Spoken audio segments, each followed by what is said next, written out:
আসসালামু আলাইকুম। তোমরা সবাই কেমন আছো? আজ আমি পেয়ারা মাখা করব। প্রথমে গাছ থেকে পেয়ারাগুলো পেড়ে নিলাম, আবার কুটা দিয়ে টেনে পেড়ে নিলাম। তারপরে পেয়ারাগুলো কুড়িয়ে নিলাম। কুড়িয়ে এখন পেয়ারাগুলো টিউবওয়েল থেকে সুন্দর করে ধুয়ে নেব। তারপর সুন্দর করে ছোট ছোট করে পিস করে কেটে নেব।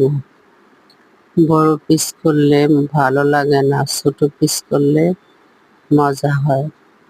আমার পেয়ারা কাটা শেষ। এখন শুকনা মরিচ, লবণ আর কাসুন দিয়ে মেখে নেব।